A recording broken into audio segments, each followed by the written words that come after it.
Reassuring the masses. The manager of suites seems surprised to see you up and about. Oh, miss, you're awake. You were injured during the foray on Mount Gulg, yes? I was here at my station, as always, when they carried you in on a makeshift stretcher, looking disturbingly bereft of vigor. And to compound my worry, the sky has... well, I'm sure you've seen. It has everyone rather concerned, to say the least. Seeing you up and about is the first good news we've had in a while. Assuming you feel strong enough, would you mayhap consider a stroll around the city to reassure our anxious citizens? Bragi was one of those who helped convey you to your chambers, and he has visited several times since to inquire about your condition. This almost makes me feel like, you know, the people know that you're the or a warrior of darkness. Oh, yeah. Always trying to mount up.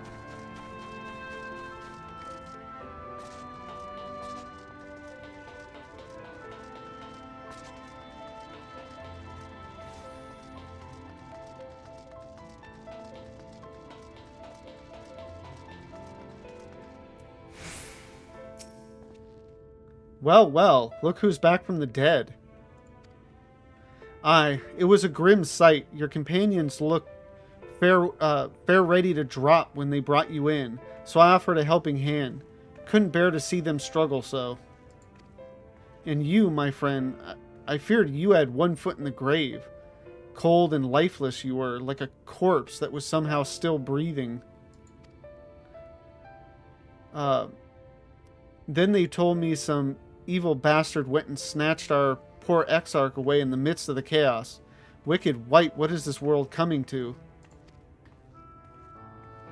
Bah, but moaning never solved a thing, did it? Nay, it's times like these that we Crystarian folks stand tall and do what needs to be done. Trade with Yulmore is back on the table. We'd best make use of those resources to fortify the city against the Eaters, or whatever misery the fates deem fit to throw at us next. Speaking of misery, Jessamine was worried sick about you. A healer wringing her hands is not a sight you ever wish to see, let me tell you.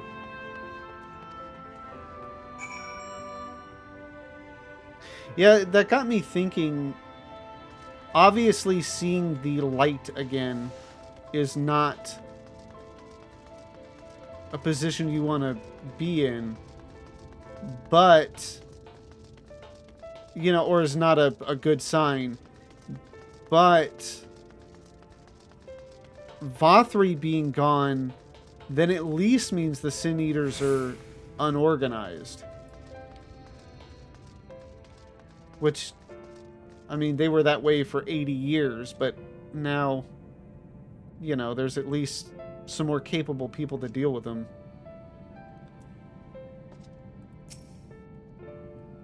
Oh, sweetie, you're alive. No one's been allowed to see you. Even Spaghett's chirurgeons were forbidden from making visits. Reen was kind enough to tell me you were showing symptoms similar to Eater corruption. So I suppose there was little any of us could have done for you in any case. As for your companions, they've been rushing hither and yon, seeking a cure to your condition. I worry to see their faces grown ever more haggard every time they pass through the Crystarium. I shall let them know you're awake, and when they come to see you, sweetie, please do convince them to rest a bit. They won't be helping anyone if they also collapse of exhaustion. Ah, and our own Morin has been little better, I'm afraid. He hasn't left the cabinet, too busy with his nose buried in one dusty tome or another.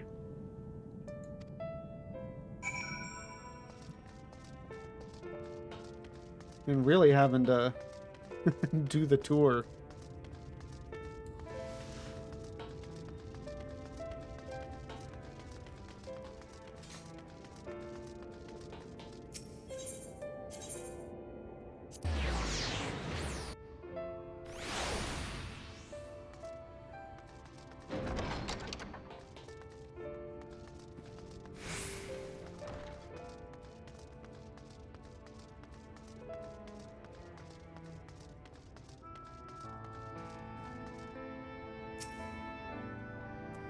Confound it. This says the same thing as the last. Mayhap I should have approached the problem from a different perspective. Lavenza, is it truly you and not some figment of my imagination? Oh, but this is wonderful. 'Twould seem our prayers have been answered. Feeling otherwise helpless, I've been scouring our shelves for the wisdom to explain this most worrisome conundrum. Why, with all the light wardens defeated, has the light returned to obscure the sky? I must have pored over 100 tomes, but no definitive conclusion seems forthcoming. So many questions I would pose to the Exarch, and thus do I feel his absence all the more keenly. Now that you are awake, however, I am hopeful the search for our stolen steward might begin in earnest. Catullus, meanwhile, leads the Crystarian Mean in preparations for battle, though against what foe we are as yet uncertain. Why not pay her a visit? I expect seeing you upright would be a much welcome relief.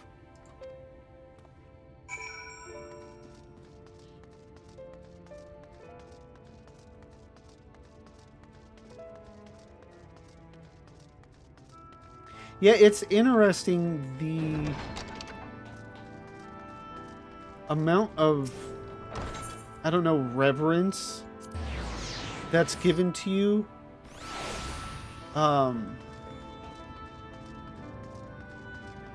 When, I don't know, just nothing about the story has really, I think, lent to that.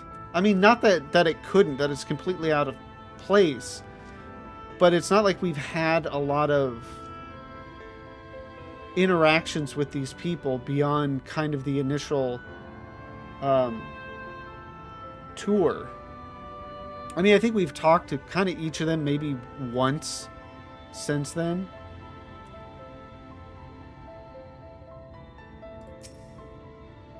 Lavenza, alive and well, I see.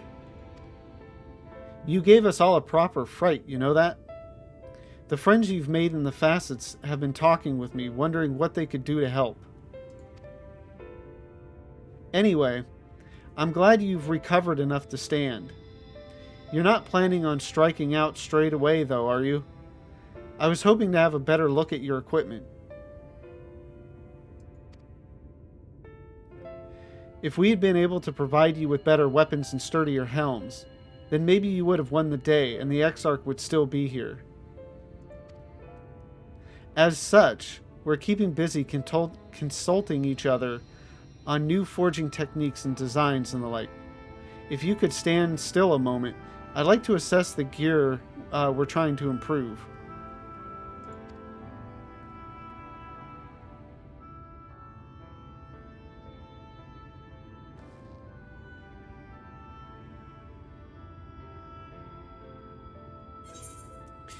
Well, that's some fine work, I must admit. It wouldn't be impossible to make something better, but we'd need to experiment with different patterns and materials, and I'm not sure we have that kind of time. That sounds like a challenge that he would enjoy.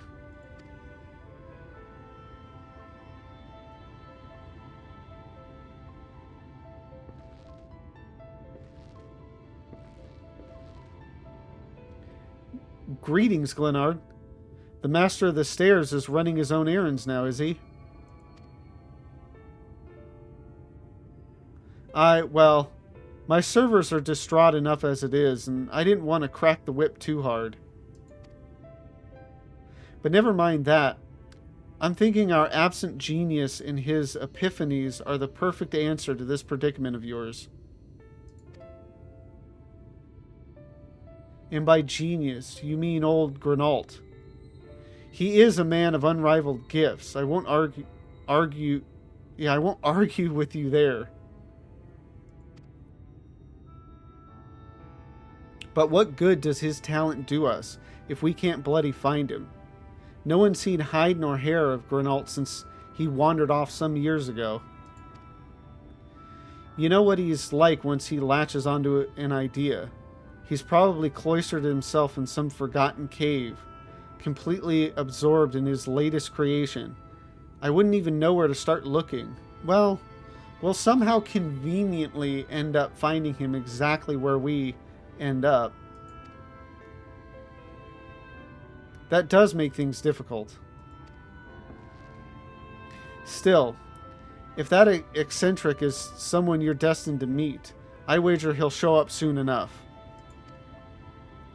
In my time at the bar, many's the tale I've heard told of strangely fated encounters, even if a few of them might be stretching the truth just a bit. It's some foreshadowing. We'll keep our noses to the grindstone for the time being. But on the off chance you do encounter Grenault, you'd be wise to take advantage of his brilliance rather than wait on our slow and steady progress. This is all talk for when you're fully recovered, of course. I'll let you get back to convalescing, huh? Before you do that, you're actually the reason I came over here in the first place. I don't suggest partaking of my stock until you're properly well, but if you're passing near the stairs, then I have a regular who's eager to meet you.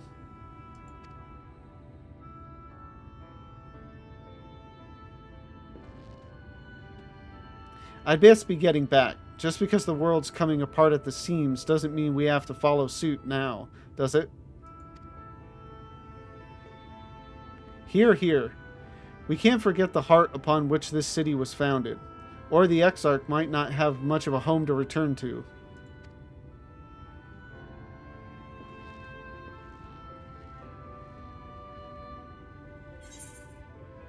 Yeah, so I mean, they made comments, obviously, about how, ourselves and our whole crew came back from Mount Golg. I think they might have even mentioned Vothri. So they know that we're out there fighting for them or whatever. Which, I mean, at that point, they have to know that we're the Warriors of Darkness. And I think before we set off for the Tempest, I think they all come together and tell us that they know. So, I mean, it would make sense that it's like, this is a group of people fighting for us. We should have some kind of reverence and care for them.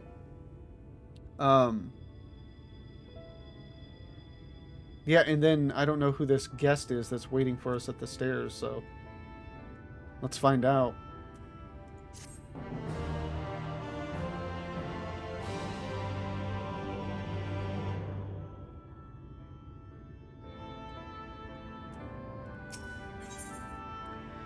In his garden, Atlas looks at you with a concerned eye. Lavenza, are you all right? I think a return to your sickbed might be in order. Or you might consider resting a while atop the watchtower next to the rookery. This damnable sky doesn't make for the most soothing scenery, but the Exarch often like to stand there and feel the wind upon his face.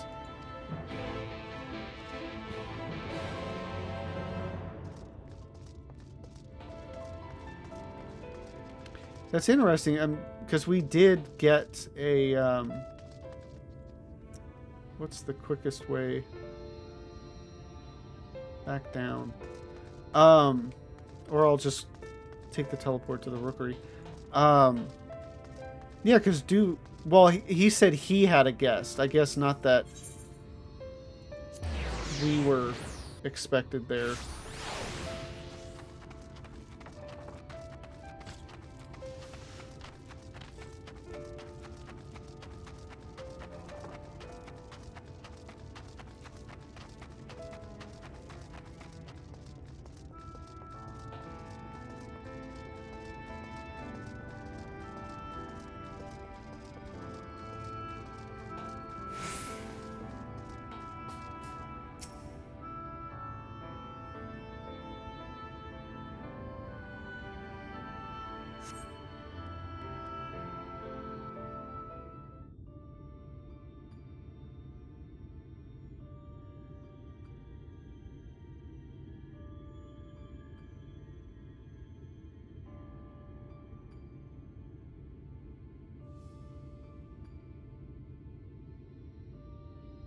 The people of this city have spirit, I'll give them that.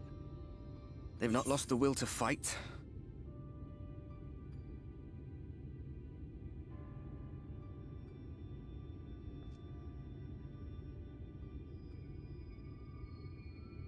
I can imagine how torn you must feel, looking at that sky, knowing what it means to everyone, and that you're responsible.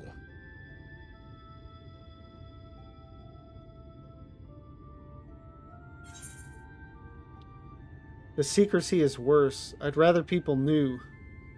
I still can't believe it's coming from me. It's all such a mess.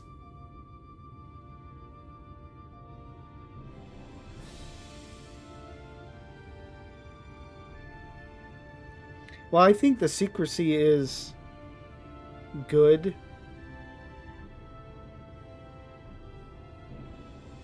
I mean, obviously, like, I feel kind of bad for, what is it, Morin or whatever, who's, like, searching through all the tomes looking for an answer when it's like, well, I have the answer to it.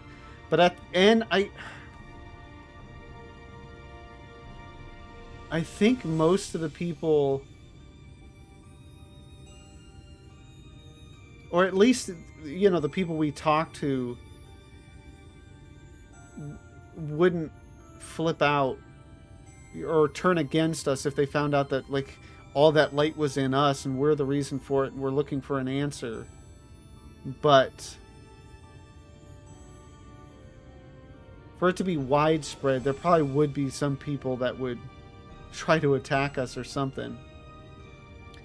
And then I can totally, I mean, we had it explained to us why, or at least it makes sense that we've got all that light.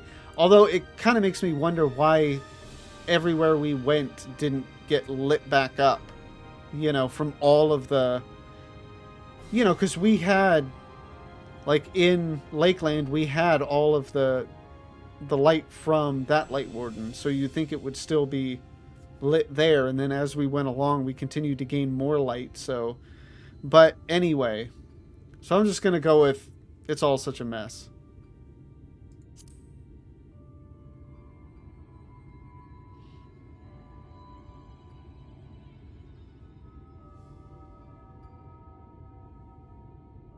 Aye. An all too familiar one. Here you stand alone, expecting no one else to bear the burden for you.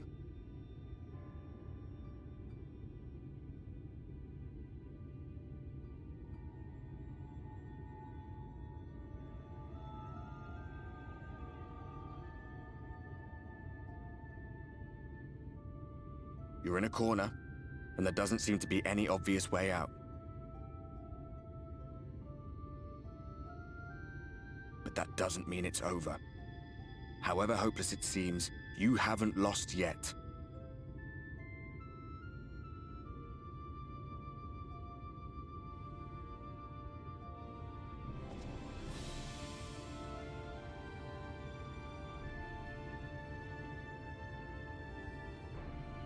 I remember looking up at the sky like this before. Being caught up in a strange kind of calm. It was after we realized we were responsible for the flood. When we resolved to journey to the source by taking our own lives.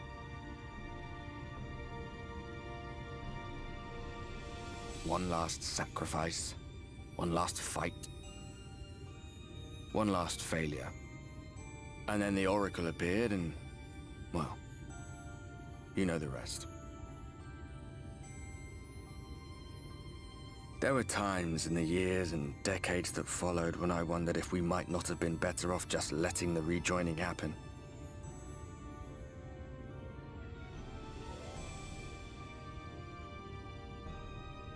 That we'd made one last mistake. But seeing that giant Talos stir to life cured me of any doubts I still had. Always we took the burden of fighting upon ourselves. That's what heroes do, isn't it? So we never had the chance to see anything like that. Our people coming together as one.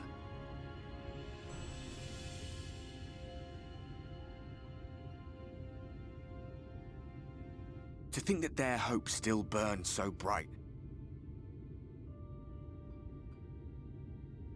That they were still so eager to live, they would lift up their fellows, one on top of the other, till they reached the sky. No. We made the right decision. And I can finally feel proud of the part we played in helping this world survive.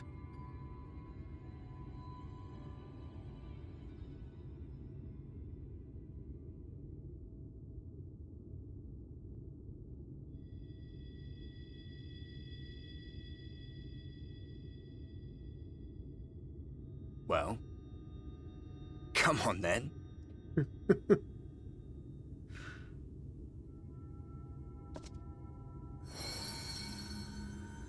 And there it is again. As I thought. What happened between us was no coincidence. My story may be finished, but the fates have gifted me a minor role in yours.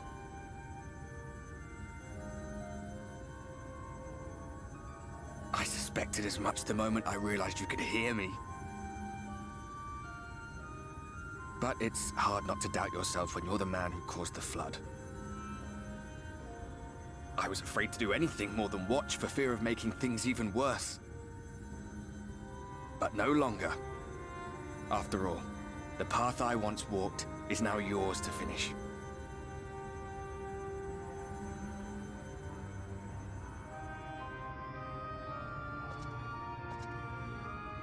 For what it's worth, I cast my lot with yours. If you need a push, I'll be right there behind you. If you lose control, I'll do my best to stop you.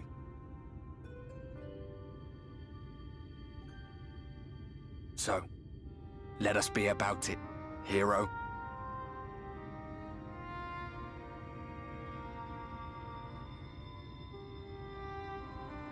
I wonder if he had all... Oh, I was worried you were up here all alone, brooding and fretting and wallowing in your woes. But look at you, grinning at nothing like a pollen-drunk pixie. Look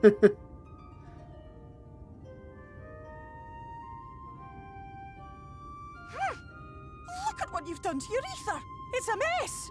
And you have cracks running all through that pretty soul of yours. My poor little sapling. Whatever am I to do with you?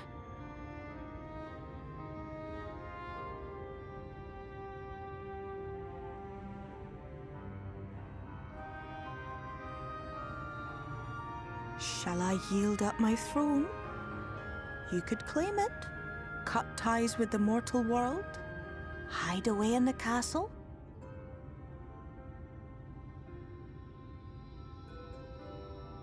It won't fix the problem, but would it really matter? If any pesky heroes come calling with steel and magic, all of Eel Meg will rise up in your defense. My crown and scepter are yours, if you want them.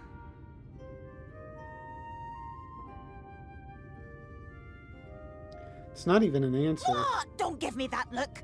Of course I knew before I asked that you'd never, ever heed such a wicked suggestion.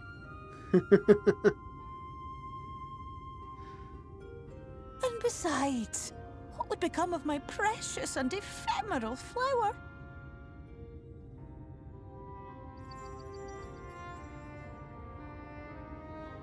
Oh, my dear beloved sapling. You are lost, confused, and have precious little time to gather your wits. Your kind is always so preoccupied with what lies ahead, and so we muddle your vision with fog and glamour. But such trickery is easy to see through. Stand very, very still. Think not of where you need to go, but where you are right now at this moment, at this time, in this place.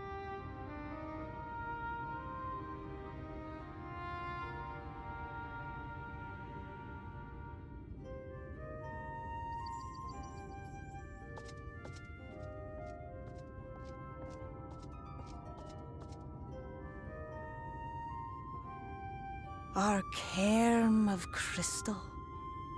From shadowed hood he watched you go, his ruby eyes with warmth aglow. See yourself as he saw you, and that shall be the clearest clue.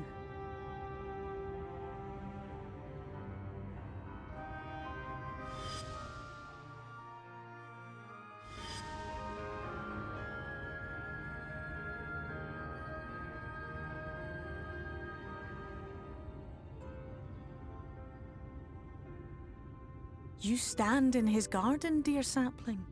Ask his flowers what they know, and you will surely find an answer. But what will you do with it, I wonder? I'll be watching and waiting. Waiting and watching. Theo really is the best.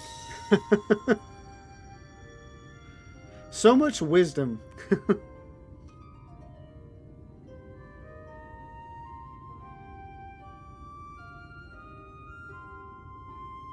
But yeah, I was saying, I wonder if Ardbert has any clue yet as to his connection to us. You know, just with the... I mean, he's figured something out or thinks something based on the glow when we make contact or whatever.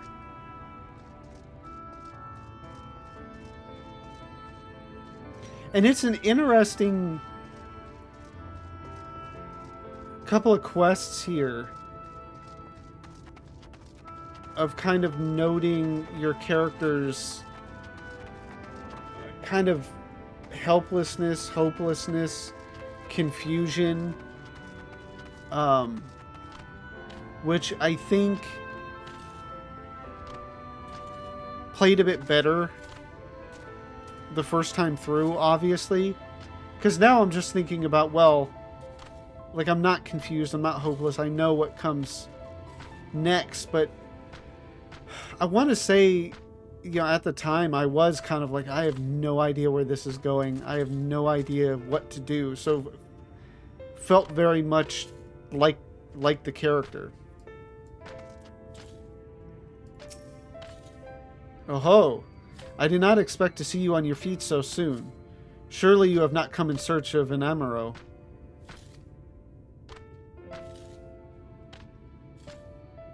What do I know of the Crystal Exarch? I'm happy to share, but I fear there will be no surprising revelations. As any in this city could tell you, he is a man of wisdom and compassion, and many untold stories. But none can doubt his generosity. When the Crystarium was being constructed, he even allowed folk to plunder the tower for resources. He has imposed no restrictions upon us but one. No one except the Exarch is permitted to dwell within the spire. Many seasons passed. A comrade of mine was bold enough to ask the reason why. The Exarch merely smiled and said, because one day the Crystal Tower may vanish as suddenly as it arrived.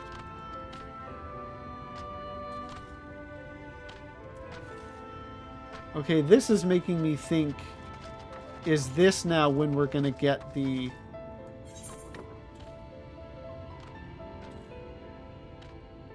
Okay, so down there and then up there. Is this when we're going to get the cutscene? What am I thinking?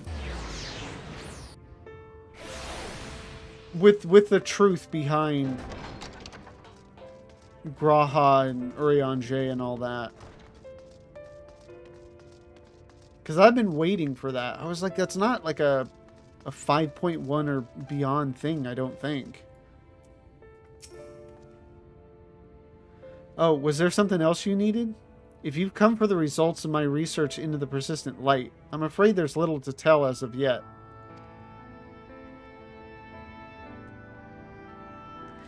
Records pertaining to the Exarch. Well, I need no documentation to relay what little I know of his history, if that is what interests you. Less than a decade had passed since the coming of the Flood, when the Crystal Tower first flashed into existence. Its summoner, the Exarch himself, became known to the refugees in Lakeland soon thereafter. He welcomed all who sought out the spire, be they locals who had lost their homes, or Verbertites fleeing their ruined kingdom, and together did they found the city which would become the Crystarium. Some thought to call him king, for he refused to share his name, but the summoner did not deem himself worthy of royal address. Thus did the people consider his scintillating skin, so alike to the tower he had summoned, and bestowed upon him the title of Crystal Exarch. As for his true name, well, 'twould seem that is a mystery that remains unsolved to this day. So he's had that skin from the beginning, or at least, from the beginning of his time here. I always made the assumption that it grew over time, and it may still have. He doesn't necessarily make note of that, just simply that he had scintillating skin. Okay, and now I want to say it's to the Amaro launch. Or Amaro launch. I always just pronounce it Amaro, but they always pronounce it Amaro.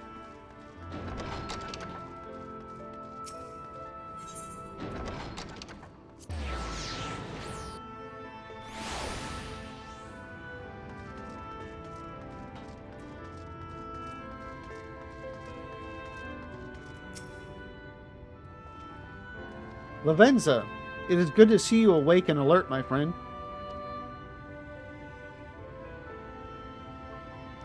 What's this about? You're not writing the Exarch's memoirs, are you? I'm not sure how much I can tell you, considering we avoid asking too many questions. Unspoken rule and all that. If anyone has fresh insights to share, then it'd be Captain Lena, I'd say. She lost her parents to an eater attack not long after she was born, and the Exarch saw to her upbringing. Outward appearances aside, those two are like grandfather and granddaughter. I imagine the news of his predicament hit her doubly hard. Not that our proud captain would ever let it show. If you do decide to talk to Lena, she'll be at her usual post at the Ascensor Gate. Yeah.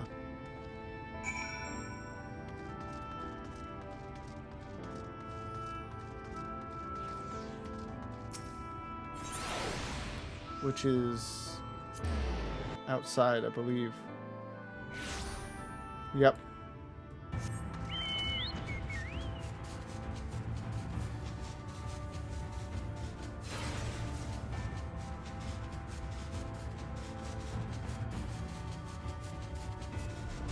I didn't realize this was her usual spot. I mean, even after doing these quests, I forgot about that. So I wonder if she's normally hanging out here.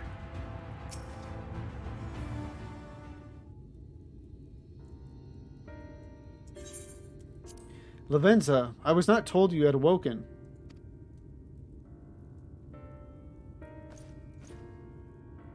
A welcome surprise. Now, if only the Exarch was returned to us. He was taken by this rival of yours, was he not? Your companions mentioned they had an idea of where to find him. And so I bristled when they asked for patience. I did not understand their hesitation until I saw that you had fallen. Only then did I realize that I had no business rushing ahead. Even so, the delay has been no less agonizing. In the moments before he left to join you in Calusia, the Exarch entrusted me with a key. It opens a door in the ocular to a chamber known as the Umbilicus. This room is the heart of the tower, into which only the Exarch himself is permitted to enter.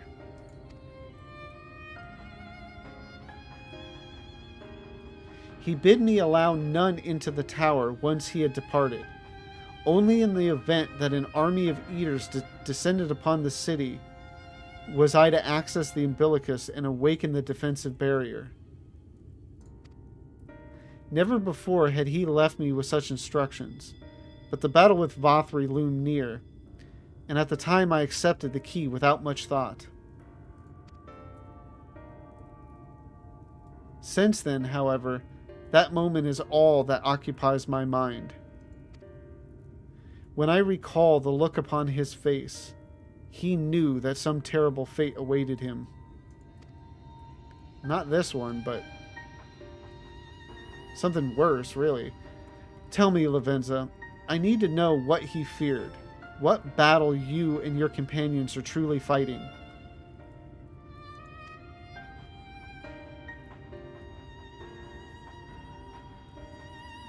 Nope, can't say. Forgive me. I trust in the Exarch, and I should not be voicing these doubts when he is not here to respond to them personally. But you have come to me with a question of your own, have you not?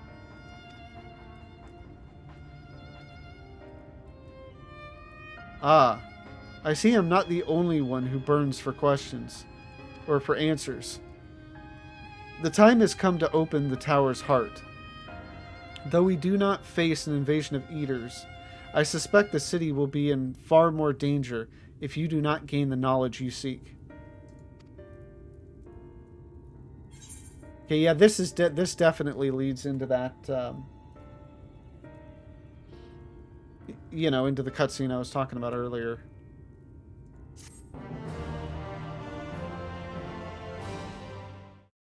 Thank you for watching this video. Tonight's stream was actually cut a bit short.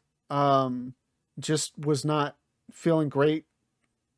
Unusually tired, I guess. And we just hit, we ended with the big reveal of the city in the Tempest. And, so I figured between me being tired and the fact I cut it about an hour short, so I wasn't going to finish 5.0 in that hour anyway. So I figured, you know what, now's a good cutoff point. And so in the next stream, come hell or high water, I'm finishing off 5.0. This is my favorite part of the game. Yeah, not only the expansion, but the game. I love this whole section. So yeah, I'm going to be finishing it up.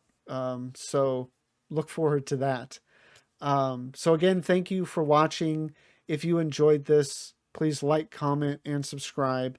And if you want to come join me live, the link to my Twitch is in the description down below.